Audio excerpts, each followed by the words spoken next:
At 2,200 hours on April 13, 1945, Corporal Léo Major crouched in a drainage ditch 200 yards from Zwolle, Netherlands, watching German sentries patrol a city he'd been ordered to liberate with just one other man, knowing this mission would probably kill them both. He was 23 years old, had spent 18 months in brutal combat, and had only one functioning eye. Intelligence reports suggested approximately 90 German soldiers were stationed inside the city. Inside those same streets were 50,000 Dutch civilians trapped under occupation, waiting for liberation or destruction.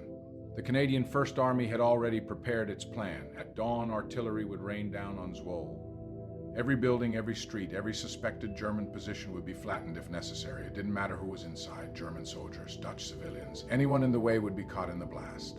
It was standard procedure: destroy the city first, sort out the survivors later. Major's commanding officer given him simple orders: scout enemy positions, report back, and let the artillery handle the rest. But Léo Major was not a man who followed simple plans. He had already seen too much destruction, too many cities turned into rubble, too many civilians buried under collapsing buildings, and tonight he decided it would be different. The first man to die that night was Private Willie Arsenault. He wasn't just a fellow soldier. He was Major Spotter, his partner, and one of the few men he trusted completely. They had fought side by side since Normandy. Arsenault had saved Major's life more than once. They had made a promise to survive the war and go back home to Quebec together. That promise ended in a single moment. A German machine gun opened fire from a church tower deep inside the city. Arsenault was checking his compass when the burst struck him. 8 rounds tore through his body. He collapsed instantly. Major rushed toward him, but it was already too late. Arsenault was dead before he hit the ground. 20 years old, engaged to be married. A wedding planned just months away. Major knelt beside him, silent. No words. No anged. Just a quiet understanding of what had been lost. After a few moments, he stood up and made a decision that went against every military rule he had ever been given. He wasn't going to report back. He wasn't going to wait for artillery. He wasn't going to let this city be destroyed. He was going to take Zwolle himself, one man, one eye. Against an entire occupied city, Major checked his weapon, a Sten gun, limited ammunition, a few grenades, a knife, not nearly enough for a battle, but enough for chaos. And chaos was exactly what he needed. He had learned something during his time in combat. Armies don't just fight with bullets. They fight with fear, confusion, noise, uncertainty. If the Germans believed they were under attack by a large force, they might panic, they might retreat, and if they retreated, the city would be saved. Major took one last look at Arsenault's body. Then he stood up and walked towards Zwolle. The city was quiet, too quiet. Dark streets stretched in every direction, silent shadows, no civilians inside, no movement, just an uneasy stillness. Major moved carefully along the edges of buildings, staying hidden in the darkness. Every step was calculated, every movement controlled. He needed to understand the layout. Zwolle was not an easy city to fight in. Narrow streets, stone buildings, canals cutting through the center, towers overlooking key intersections. It was a defender's dream and a nightmare for a single attacker. One wrong move, one wrong turn, and he would be caught in crossfire with no escape. But he had one advantage. The Germans didn't know he was there. He spotted his first target near a supply depot. 2 German soldiers stood outside, smoking casually, their rifles hanging loosely over their shoulders. They weren't expecting an attack. They weren't expecting it. Major raised his Sten gun. A short burst. Both soldiers dropped instantly. No hesitation, no warning. He moved quickly toward the building and threw a grenade through the window. The explosion ripped through the depot. Moments later, ammunition inside began to detonate. Gunfire erupted in every direction as rounds cooked off in the heat. The entire street lit up with flashes. Noise filled the air. Exactly what Major wanted. He didn't stay. He ran 3 blocks north, stopped at an intersection, fired into the air. Short bursts. Low end. Sharp. Then another grenade, this time at a parked German truck. The explosion was massive. Flames shot upward, lighting up nearby buildings. Then he disappeared again. This was his strategy. Never stay in one place. Never let the enemy understand what was happening. Attack from one direction, vanish. Strike from another, make them believe they were surrounded. Within a short time, the entire city began to react. German soldiers rushed through the shouting orders. Officers tried to organize defenses, but nothing made sense. Gunfire came from different directions. Explosions echoed unpredictably. No one knew where the enemy was or how many there were. Fear spread faster than bullets. Major kept moving. Every shot he fired, every explosion he caused, it added to the illusion, an illusion of a large attacking force. In reality, it was just one man. But even the best plans have limits. And Major was running into his ammunition was running low. He had only covered part of the city. There were still German positions active, still soldiers trying to organize resistance. If they regrouped, everything would fall apart. He needed something bigger, something that would break them completely. Then he saw it, the Gestapo headquarters, a heavily occupied building, lights on, officers moving inside. This was the nerve center of the German presence in Zwolle. If he destroyed this, the entire structure of command would collapse. Toward it carefully. But before he could get close, he heard something that changed everything. German patrol dogs, they had picked up his scent and they were getting closer. Major ran. He didn't hesitate. He found the nearest building, a bakery. The door was locked. He smashed through the window and climbed inside, cutting his hand on broken glass. He ignored the pain outside. The dogs were barking, scratching at the door. German soldiers shouted commands. Flashlights swept through the darkness. They were seconds away from finding him. Major moved through the bakery and found a back exit, opened it slowly, checked both directions. He slipped out and ran again. For the next several minutes it was a chase, through alleys, over obstacles, across rooftops. Stay close. If he slowed down, even for a moment, they would catch him. Then he reached a canal, wide, deep, no time to think. The dogs were almost on him. He jumped. The water hit him like a shockwave. It was freezing cold. For a moment his body refused to respond. His chest tightened, his muscles locked. The cold wasn't just uncomfortable, it was violent. It tried to shut him down instantly, but Léo Major didn't stop. He forced himself to move, kicked hard, pushed forward. The canal water soaked through his uniform in seconds. His boots filled, his weapons submerged completely. Every piece of equipment he had was now drenched. Behind him, the dogs reached the edge of the canal. They barked furiously, pacing along the bank, but they didn't jump. German soldiers arrived seconds later. Flashlights scanned the dark water. Rifles were raised. They fired blindly. Bullets struck the surface, sending small splashes into the air, but they had no clear target. Major was already gone. He pulled himself up on the opposite side of the canal, gasping for air. His entire body was shaking. The cold was unbearable. But he was alive, and that was enough. He checked his weapon immediately. The Sten gun was soaked. Water dripped from the barrel. He ejected the magazine, checked the chamber, tried to clear it. Then he aimed at the ground and pulled the trigger. Click. Nothing. He tried again. Click. Dead. His primary weapon was useless. His grenades likely ruined. His ammunition possibly compromised. He stood in the middle of an enemy-held city with no working firearm. Most soldiers would have panicked. Most soldiers would have tried to retreat. But Léo Major wasn't most soldiers. He adapted. If he didn't have a weapon, he would take one. He moved back toward the area where the patrol had been searching for him. Slowly, carefully. The cold was starting to affect him. His hands were numb. His teeth were beginning to chatter. Hypothermia was becoming a real threat. He needed to act quickly. Midnight approached. The city was still alive with confusion. German soldiers were moving everywhere, searching, shouting, firing at shadows. They still believed they were under attack by a large force. And Major intended to keep it that way. Then he saw them, 3 German soldiers, moving cautiously along a street near the canal, rifles ready, eyes scanning the darkness. They were part of the patrol that had chased him. Major positioned himself behind a low stone wall. Waited, let them get closer. Every second mattered. Every movement had to be precise. 20 yards, 50 in. The first soldier passed him. That's when Major moved. He lunged forward silently, grabbed the soldier from behind, wrapped his arm around his throat, pulled him backward. The soldier tried to react, tried to shout, but Major's grip cut off the sound. They struggled for a few seconds, then the body went limp. Major lowered him quietly to the ground. No noise, no alert. The other 2 soldiers turned, sensing something was wrong, but it was already too late. Major grabbed the fallen soldier's rifle. A carabiner 98K bolt action, reliable. He worked the bolt instantly. AM. Shot hit the closest soldier. He dropped immediately. The second soldier fired back. The bullet struck the wall inches from Major's head. Stone fragments cut into his face. Major didn't hesitate. He adjusted his aim, fired again, missed. The third soldier didn't stay to fight. He ran, disappeared into the darkness. Major let him go. It didn't matter. He had what he needed. A working weapon. He checked the rifle quickly. 4 rounds remaining. He searched the fallen soldiers. Found additional ammunition. Extra clips, enough to continue. He also found grenades. German stick grenades, still functional. Now he was armed again, and the mission continued. Major moved back into the city, this time more dangerous, more aggressive, more focused. He wasn't just creating chaos anymore. Now he was targeting the heart of the German defense. The Gestapo headquarters. The building stood in the center of the city. 3 stories, lights still on. Officers moving inside. They were trying to understand what was happening, trying to organize a response, trying to regain control. They had no idea. Control was already slipping away. Major approached from the south side, stayed low, used shadows, observed the building carefully. 4 guards outside, 2 at the front entrance, 2 at the rear. All alert, all nervous. Good. Fear made people make mistakes. Major pulled a grenade, waited, timed it perfectly. Then threw it toward the front entrance. The explosion was immediate. Both guards were eliminated before they could react, before the smoke cleared.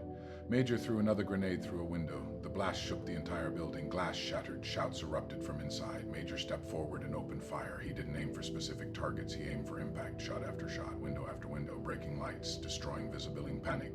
Inside, confusion spread instantly. German officers shouted orders. Soldiers rushed in different directions. No one knew where the attack was coming from. Then something happened. They started running. Soldiers poured out of the building, not in formation, not organized, just running, escaping. They believed they were under attack by a large force. They believed the building was surrounded. They abandoned it completely. Major didn't chase them. He didn't need to. He had already won that battle. He entered the building slowly, weapon ready, every room empty. Maps left behind, documents scattered, coffee still warm. They had fled in a hurry. Major gathered what he could, intelligence documents, positions, plans, everything that could be useful. Then he made one final move. He set the building on fire. Flames spread quickly. Wooden furniture caught instantly. Within minutes, the fire climbed to the upper floors. Soon, the entire headquarters was burning. The smoke rose into the night sky, visible across the city. Every German soldier still in Zwolle could see it, and they understood. Their command center, gone. Their leadership had fled. The city was falling. The fire from the Gestapo headquarters lit up the night sky. Flames rose high above the rooftops, casting long shadows across the streets of Zwolle. Thick black smoke drifted upward, visible from every corner of the city. For the German soldiers still scattered throughout the area, the message was clear. Something had gone very wrong. Léo Major stood a short distance away, watching the building burn. His face was expressionless. This wasn't about destruction. This was about pressure. Every explosion, every fire, every burst of gunfire, it all served one purpose: break their will. He checked his rifle. A few rounds left, not many, but enough to keep going. Time was against him. Dawn was getting closer, and if the Germans didn't abandon the city before sunrise, Canadian artillery would turn Zwolle into rubble. 50,000 civilians would pay the price. He moved again, deeper into the city. The streets had changed. Earlier that were filled with confusion. Now they were quieter, not calm, but tense. German soldiers were no longer moving in large groups. They were scattered, isolated, some hiding, some retreating, some waiting for orders that would never come. Major knew this was the breaking point. He just needed one more push.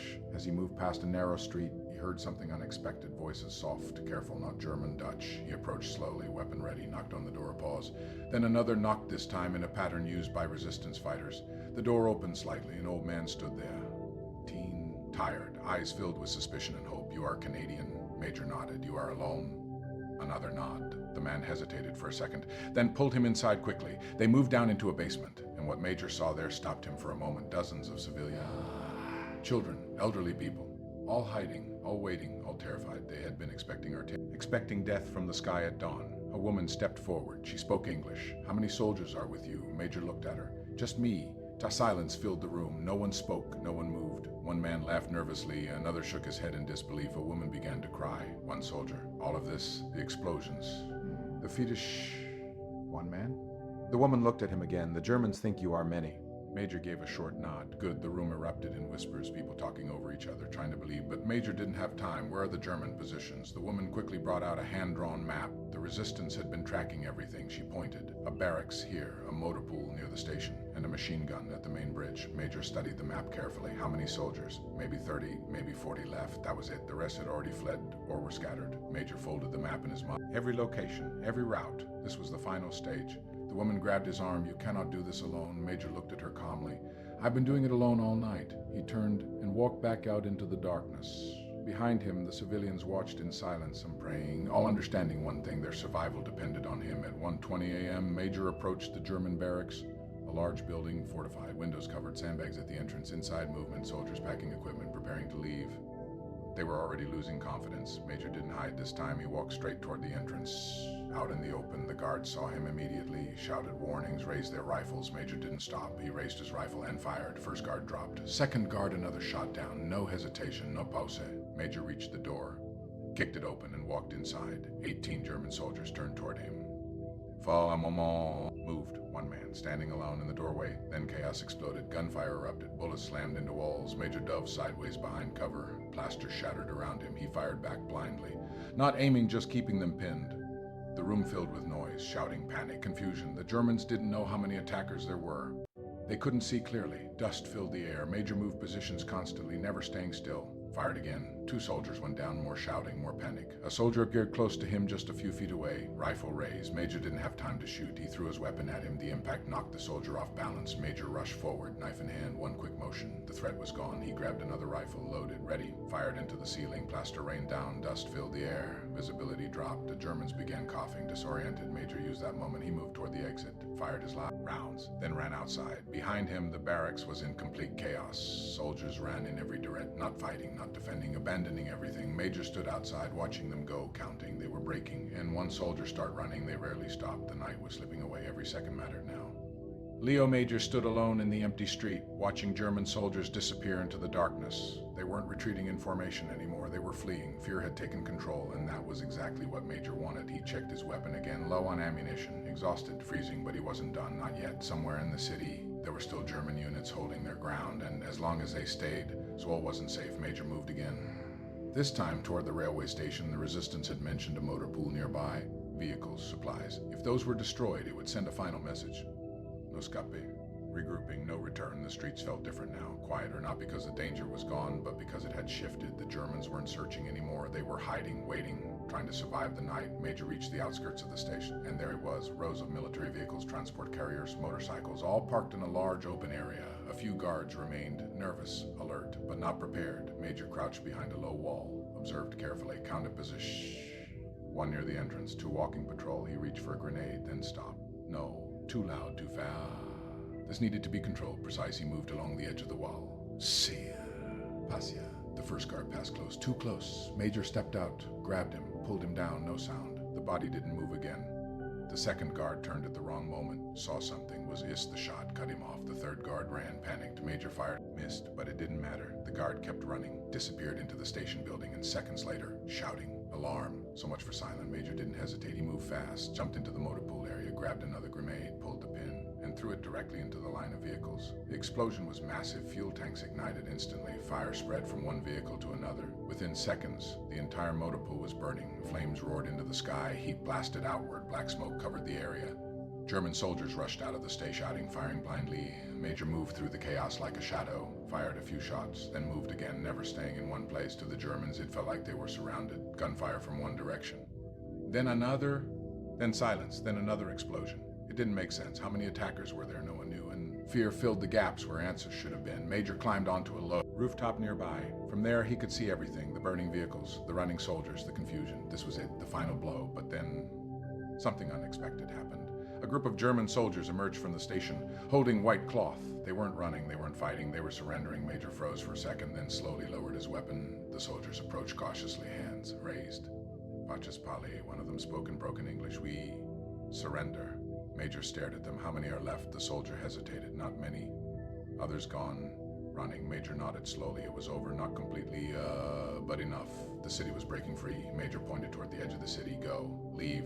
The soldiers didn't argue, didn't question. They turned and walked away. Major watched them disappear. He didn't take prisoners, didn't need to. All he needed was for them to leave, and they were leaving one by one, group by group. Zwolle was empty. The German grip was gone. Major climbed down from the rooftop. His legs felt heavy, his body screamed with exhaustion. Every muscle ached, every breath burned. But he kept moving. He had one last thing to do. He needed to confirm it, needed to be sure that the city was free. The sky was beginning to change. Darkness slowly faded, and the first light of dawn touched the city of Zwolle. Léo Major walked through the silent streets. No gunfire, no explosions, no shouting, just silence. The kind of silence that only comes after chaos. He moved slowly now, not because he wanted to, but because his body was reaching its limit. Every step felt heavier than the last. His clothes were still wet from the canal. His hands were numb, his face marked with dirt, sweat, and dry blood, but his eyes remained sharp, focused. He checked every street, every corner, every building. Nothing, no German patrols, no resistance, no movement. They were gone. The German army had abandoned Zwolle. Had forced an entire occupying force to retreat. Major stopped in the middle of the street, looked around. For the first time that night, he allowed himself to breathe. It was over. But he wasn't finished yet. He moved toward the outskirts of the city, toward the Canadian lines, the same place where this mission had begun hours earlier, when two soldiers had stepped forward. Now only one returned. As he approached, Canadian sentries spotted movement. Rifles raised instantly. Halt. Identify yourself. Major didn't stop, didn't raise his hands. It's Major. The soldiers froze. Léo. He stepped into the light, mud-covered, exhausted, alone. One of the soldiers ran forward, shock written across his face. Where's the rest of the unit? Major looked at him calmly. There is no unit. Silence. The soldiers stared at him, trying to understand, trying to process. What do you mean? Major took a breath. The city is clear. No one spoke. No one moved. The Germans up. Gone.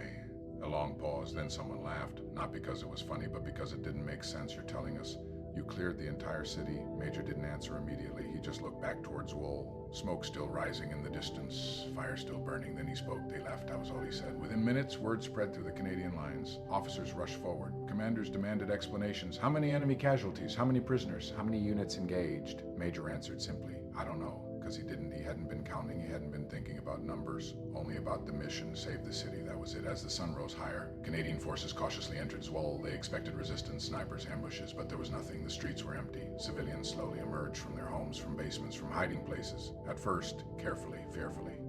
Soldiers, and everything changed. People began to gather, faces filled with disbelief, relief.